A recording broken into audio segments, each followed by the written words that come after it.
On today's episode of Locked On Wild, Graeme Clarke has signed his contract for 2024-2025, which means all the dotted lines have been signed. So we take a look at what Clarke brings, as well as asking who are this year's roster bubble players.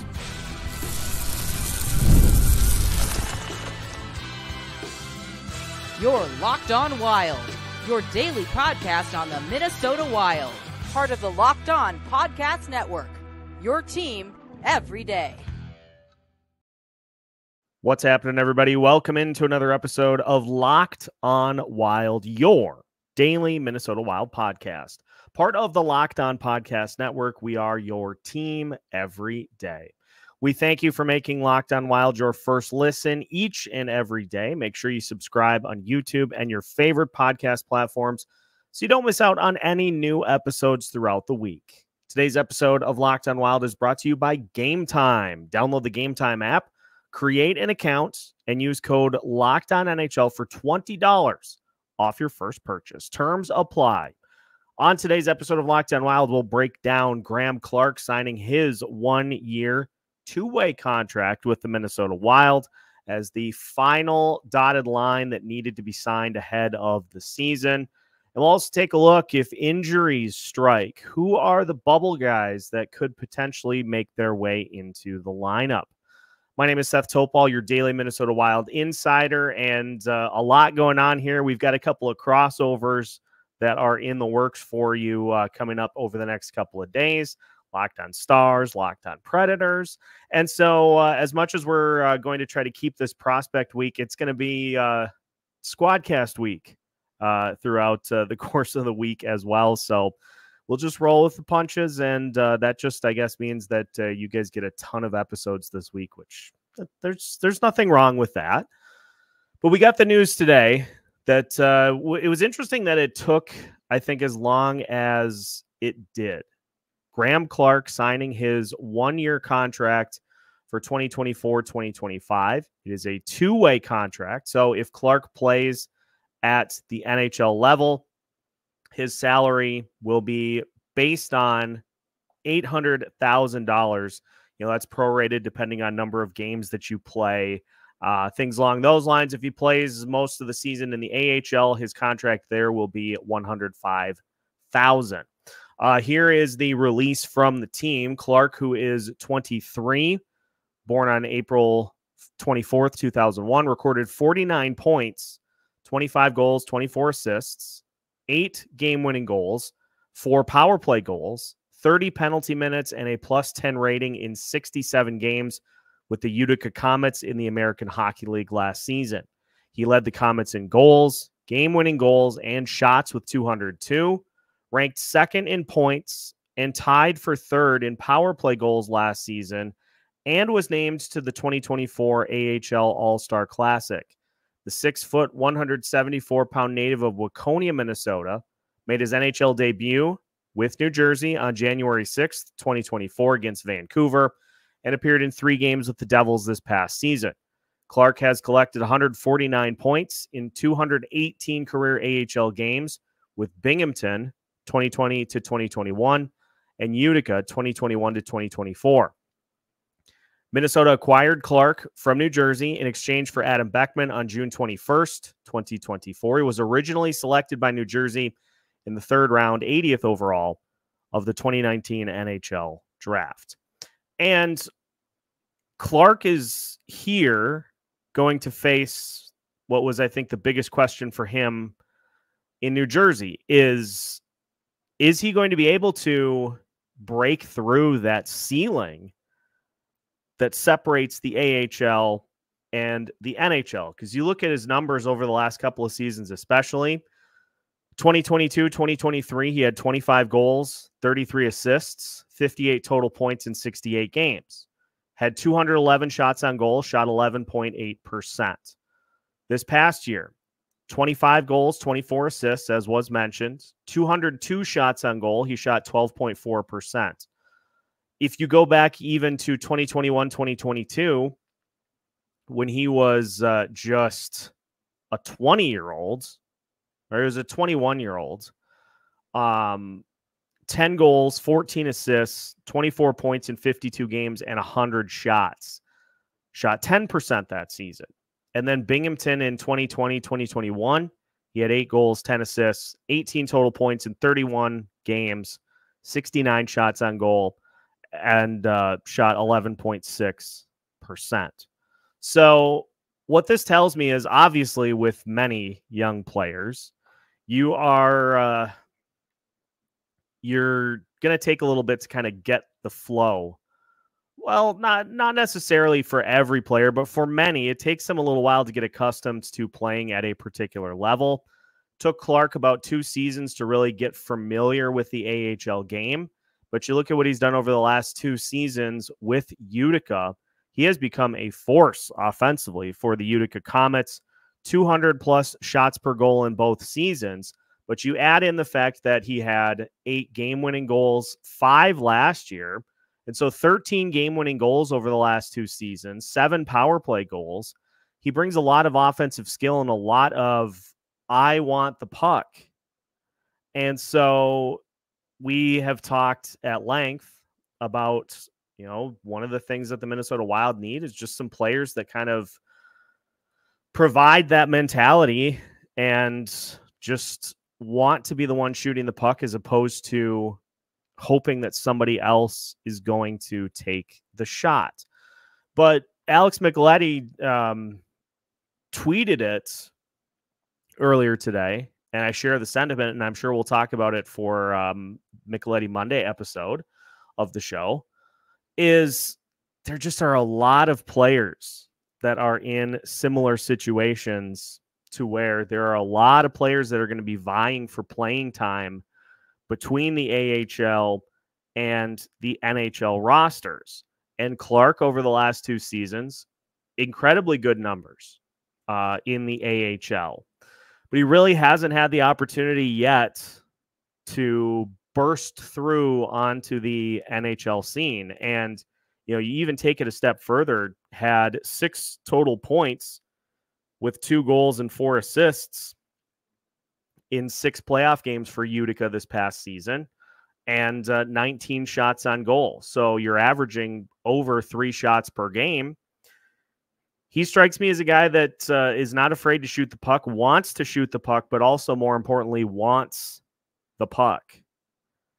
And so Clarke, is the 1-year deal tells me a couple of things. Obviously, it was going to be a 2-way contract. I think the Wild preferred that because,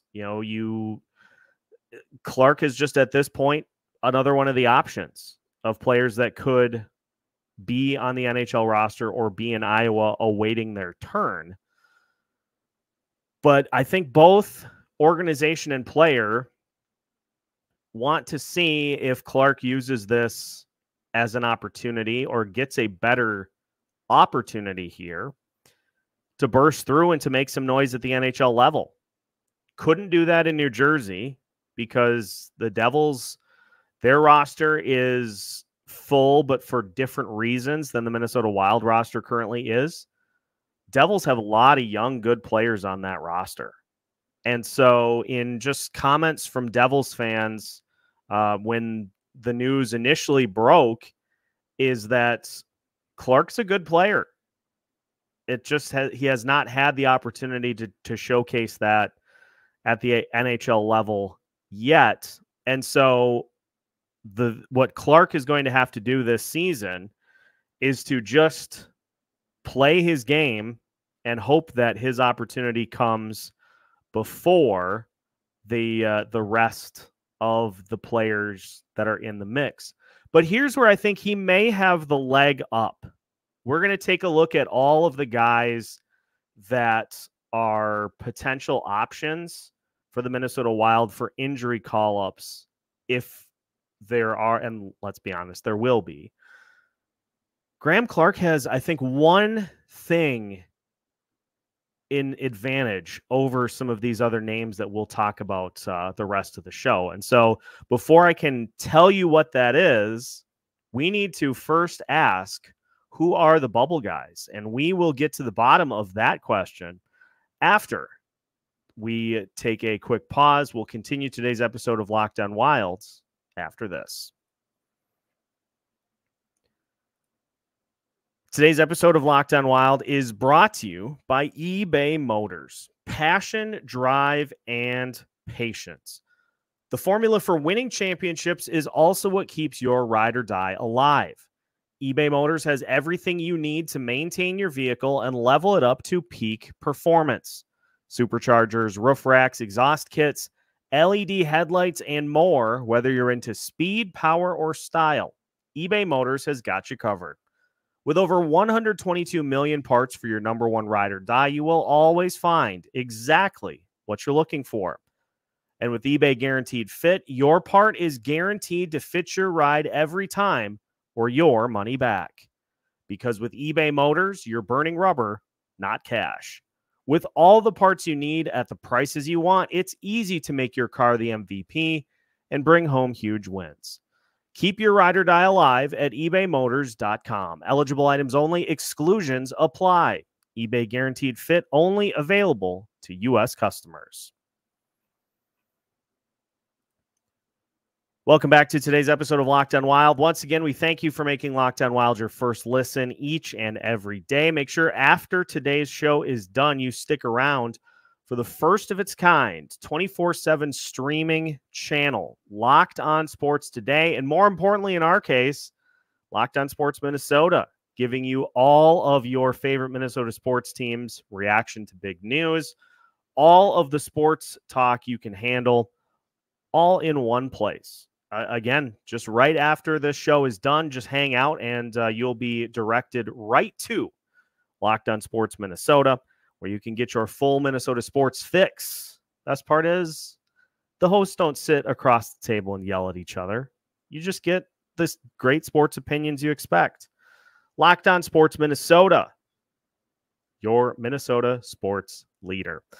All right, so we are trying to get to the bottom of a burning question. Who are the bubble guys for this year's Minnesota Wild roster? And let's just take a look at a couple of things. I want to establish a base first of what the Minnesota Wild roster is going to look like, because I don't want this to necessarily focus on the guys that we hope win jobs, because Riley Heidt, for example, he will either make the team or he is headed back to the OHL. So he's not going to be a potential option for an injury replacement, a bubble guy, a true bubble guy. Liam Ogren, he is, I would say, of the two, more likely to make the team. And so he's not going to be necessarily a bubble guy. And so let's just operate under the assumption of this. Kirill, Kaprizov, Matt Boldy, Joel Eriksson Ek, Matt Zuccarello, Marcus Foligno, Ryan Hartman, Yakov Trenin, Freddie Gaudreau, Marcus Johansson, Murat Huznadinov, Liam Ogren, Marco Rossi. That is 1, 2, 3, 4, 5, 6, 7, 8, 9, 10, 11. That's 12 players right there on offense. Let's just assume, for the purposes of this exercise, that those are the 12 that will be the mainstays on the NHL roster. Again, just for this exercise. So the bubble guys start with the guy who's already on the roster, who was acquired from Boston. That is Jakob Lauko, who is a 6-foot, 196-pound left-hand shot center who played with the Boston Bruins this past season. He had 2 goals, 8 assists, 10 total points, and 32 penalty minutes in 60 games. He played 9 minutes, 49 seconds per night on the ice. 7 of 9 in the faceoff circle. So when they say center, when hockeyreference.com says center, they mean wing, but had 24 blocks, 176 hits, 14 takeaways, 8 giveaways. So what Lauko brings to the table is a hard hitter. And he's still a young player too, so it's not like he's just it's not like he's an older vet that is just going to come in and hit everything that moves. He's a young player that's going to do exactly that. And so what Lauko brings to the table is the ability to generate a ton of hits and to be physical and to play with, I guess the best way to phrase it would be to play with teeth. But here's the key distinction for Jakob Lauko. He's a fourth line guy. That skill set is best suited for a fourth line, and he has played a fourth line role over the last 2 seasons for the Boston Bruins. And so he is, when injuries strike, he is going to be put on the fourth line to fill that roster spot or to get into the lineup. It's not like he's coming in and is going to play second line minutes. He's going to be brought to fill in on the fourth line, and the Wild will then elevate accordingly depending on who's out of the lineup. Another name, another player that was signed to the organization to provide a little depth was Travis Boyd, signed to a 2-way contract. Boyd is a forward. He has played a good amount of center previously, but this past season for Arizona, he didn't get a ton of face-offs, so he brings versatility. 6 foot, 190 pounds. He has in his career 47 goals, 71 assists, 118 total points in 296 games. In 2021, 2022, and 2022-2023, he had 15 or more goals and 34 or more points in both of those seasons, and had 94 and 88 shots on goal, respectively. In this most recent season, 2023-2024, he played in 16 games, 2 goals, 6 assists, 8 total points, and 12 shots on goal for the Arizona Coyotes. Played 9 minutes, 30 seconds per night on the ice, 10 blocks, 10 hits, 1 takeaway, 3 giveaways, and was 23 of 43 in the faceoff circle, 53.5%. After 1,100 faceoffs the previous year, in which he was at 43.4% in the dot, and the previous season he had 927 faceoffs and was at 45.3% from there. So he brings a guy who has scored at the NHL level, but again, you look at what he is capable of. He strikes me as a guy that if he does get the call to the NHL level, it's going to be as a fourth liner. And so this, again, is another instance in where I think Graeme Clarke is somebody that's capable of, maybe offering a little more. 12 shots on goal in 16 games. Those are fourth line numbers. Another name that the Minnesota Wild signed to a 2-way contract to add to the organization is Brendan Gaunce. He is a 6'3", 214-pound forward who has 8 years of NHL experience already, albeit in limited capacities. This past season, he played with Columbus as a 29-year-old in 24 games, 2 goals, 2 assists, 4 total points, and 24 shots on goal in the 24 games, 11 minutes, 45 seconds per night on the ice. Had a 53.8% face-off percentage, 98 wins, 84 losses, 49 hits in the 24 games, 8 blocks, and he's bounced around to a few different organizations. Originally with Vancouver, then went to Boston for a game in 2019-2020 when he was 25 years old, and has been with Columbus for the last 3 seasons, playing 30 or fewer games each of those 3 seasons. And again, same story. Brendan Gaunce strikes me as a guy that if he is an injury call-up, he's going to be on the fourth line. And so that's another name that if you're needing to fill in a roster spot due to injury and you make a call up, these are guys that are suited to fill a fourth line role, as opposed to in previous years where you've had these guys that you've had these situations. You call up Adam Beckman and you say, well, we've got a fourth line role for you. Go ahead and do something with it. Another couple of names that have been added to the mix as well. Devin Shore, who was signed to a two-way contract, a left-hand shot. Travis Boyd is a right-hand shot. Lauko, Gauntz, and Shore are all left-hand shots. Devin Shore's been around for a while. He broke into the NHL in 2015-2016 with Dallas, played in 82 games in 2 straight years, and had 13 and 11 goals respectively, and has then been with Anaheim, Columbus, Edmonton, and this past season he was with Seattle as a 29-year-old. Had 1 goal, 3 assists, 4 total points in 21 games, 15 shots on goal, again, 8 minutes per night, 27 hits, 9 blocks, 5 takeaways, 1 giveaway. Again, we're getting a pattern here. We are getting a pattern of players. These are true fourth line fill-in guys. Like Devin Shore, again, if the Wild would have a situation where they had a few injuries and they needed to fill a spot in the lineup, these guys are going to fill fourth line roles.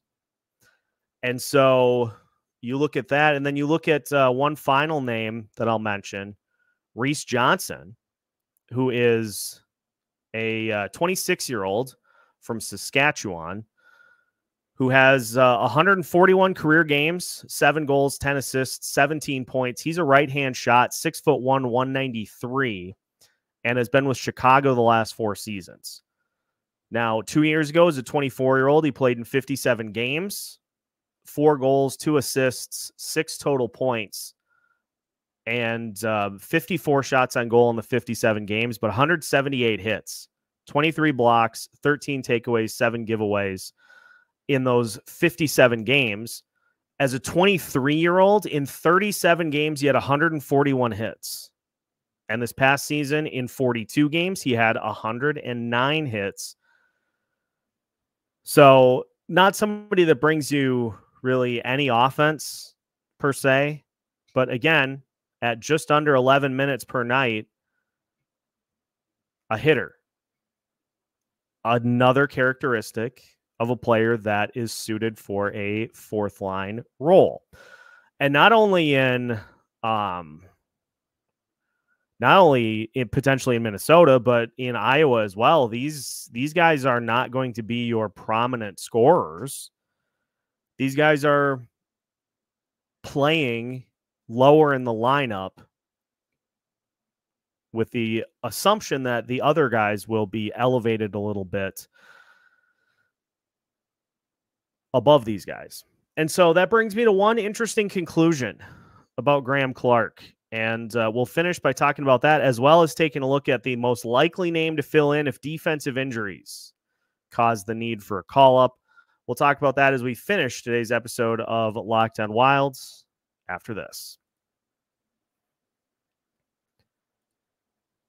Today's episode of Locked On Wild is also brought to you by Game Time. We are right in the middle of the summer. The second half of the Major League Baseball season is underway, and I am here to tell you there is no better way to enjoy the summer than by getting to Target Field, sitting in one of the bleacher seats where sun protection may be limited at best, but getting that base tan going, grabbing a beverage, and watching the Minnesota Twins, because due to some of the Bally Sports stuff, this is really the only way that you can. And Game Time is here to help make that experience as stress-free as possible. All you have to do is check out Game Time, and ironically enough, in other instances, the closer you get to Game Time, the closer or the higher the ticket prices get.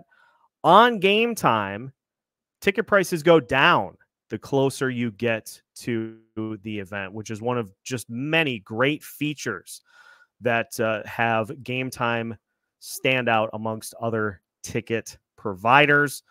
You can pick a section through their zone deals, and Game Time will choose your seats, which offers you additional savings and Game Time's lowest price guarantee. If you find seats that are cheaper, Game Time will credit you 110% of the difference. So take the guesswork out of buying MLB tickets with Game Time. Download the Game Time app, create an account, and use code LOCKEDONNHL for $20 off your first purchase. Terms apply. Again, create an account and redeem code LOCKEDONNHL for $20 off. Download Game Time today. Last minute tickets, lowest price, guaranteed. Final segment of today's episode of Locked On Wild. And once again, we thank you for making Locked On Wild your first listen each and every day. We are recording crossovers with Locked On Stars and Locked On Predators tomorrow. Those may drop tomorrow, or they will for sure drop on Thursday, just depending on what my colleagues are looking for those crossovers. If they're using them for tomorrow's episodes, we will too. Otherwise, they will definitely drop for you on Thursday. But we'll continue the prospect discussion. We'll get it going with the goalie organizational depth chart. That's coming up for you first thing in the morning. So make sure to stay tuned as Locked On Wild continues to just turn up the heat here throughout the quietest part of the offseason. So we talked about Jakob Lauko, Travis Boyd, Brendan Gaunce, Devin Shore, Reese Johnson. Another name you can throw into the mix is Ben Jones, who has been another AHL guy that the Minnesota Wild signed. Now, he is a 25-year-old, so is at least a little lower, or actually he's a 27-year-old, beg your pardon. He is a 25-year-old. I don't know what I was looking at. I'm still getting used to Puckpedia. Cap Friendly just did such a good job of handling contract stuff and laying out the organizational depth charts. I'm getting used to Puckpedia as the replacement, but Jones is 25. He's a left shot forward, 6 foot, 187, signed a 2-year, 2-way contract with the Minnesota Wild to just add a little bit more depth to the organization. But Jones is a player who has not had a ton of experience at the NHL level. He originally came through the Vegas system, then went to the Calgary Flames, and is now going to be another piece in the Minnesota Wild organization to just add some depth to this organization. So what happened last year doesn't happen again this season. But you talk about all those names, and I mentioned the thing that they all have in common is that they have skill sets that are much more suited for bottom six roles. Although what I'm about to say is probably going to be infuriating because we've already seen it play out many times on the NHL roster. I feel like Graeme Clarke has the upper hand on all these guys because he brings a true shooter's mentality. And if the Minnesota Wild suffer an injury in their top six and need somebody to come in and to be able to provide potential scoring by shooting and putting the puck on net, he's the one best suited to do it of any of these names that we've mentioned. But I'm probably going on a bit of a wild goose chase here because this is the same thing we said about Adam Beckman over the last couple of seasons, is he is somebody that is not afraid to shoot the puck, and so therefore would be a good fit in theory for a top of the lineup role to just provide a different look as opposed to elevating a true bottom six guy into a top six spot and hoping that it doesn't end poorly. But not only on the offensive side of the ice did the Minnesota Wild add some organizational depth to try to help mitigate potential injuries, they also did so on the defensive side of the ice. But on the defensive side, there are many fewer names that could potentially factor in because the defensive side of the ice is, I think, more set in than the offensive side. You've got Jared Spurgeon coming off of injury. You got Jonas Brodin. You've got Jake Middleton. You've got Zach Bogosian. You've got John Merrill. You've got Declan Chisholm. You've got Brock Faber. That is your 7 right there. And in that situation, John Merrill is your 7th defenseman. So if there's an injury that happens, and I hate to say this, but at this point, this is how this is going to play out, unless they make an injury call up to the player that we'll talk about next. If the Wild suffer an injury and need to rest somebody for a night, John Merrill is going to slot into that spot. I'm not a fan of it, but that's the reality of the situation at this point right now. Now, if you put somebody on injured reserve and you need to fill a roster spot for a defenseman, the exciting thing is that unless Joseph Ciccone, who was signed to the organization as a 27-year-old right-hand defenseman, 6'3", 209 pounds, unless Joseph Ciccone was brought in for that specific reason, your injury call-up on defense this year is going to likely be Daemon Hunt, which I think a lot of people will be very excited about getting a chance to see him on a more regular basis, at least in the early part of the season. Because it feels like of the names that we talk about regularly, Jack Pert, Kyle Masters, Carson Lambos, David Spacek, Ryan O'Rourke, Daemon Hunt, it feels like he's the one that is the most ready for NHL ice. Now, does that mean he'll be better than Pert or Masters or Lambos? Not necessarily. But at this point, Daemon Hunt was the first name of that group that got the jump to the NHL level. And so now that he has the experience of getting his feet wet in that spot, that means that he is likely, and I say likely because at the end of the day, I'm not the one that makes the roster decisions, but he is likely going to be the first name from Iowa to fill in on the defensive side if needed. But that defensive picture is so sewed in by all of those names at the NHL level that we mentioned. It's the offensive side because with the exception of Marco Rossi and Brock Faber this past season, every single player on the roster missed time. Those are the only 2 players that did not miss games on the entire roster last year. Now, you had Marat Huznadinov, who when he came to the Minnesota Wild, he didn't miss any time down the stretch. So I'm counting him because he didn't play here the whole season. But every single other player missed some form of games this past season. So what does that tell you? Injuries happen. Injuries are a certainty in sports. And so then you are only as good as your depth. And of those names that we mentioned, all the guys with the exception of Graeme Clarke, they're third or fourth line fill-ins.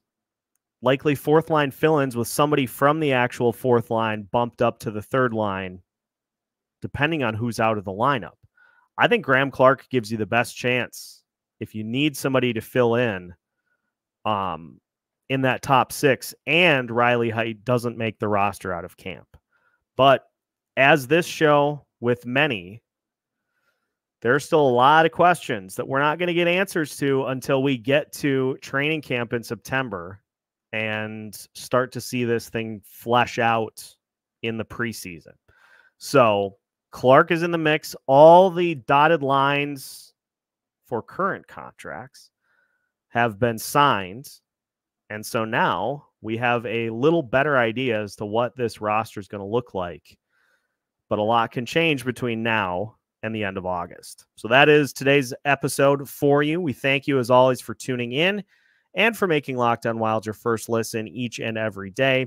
Make sure to hit the like button and to subscribe on your favorite podcast platforms so you don't miss out on any new episodes throughout the week, because we have a lot of them. We have new episodes for you every Monday through Friday.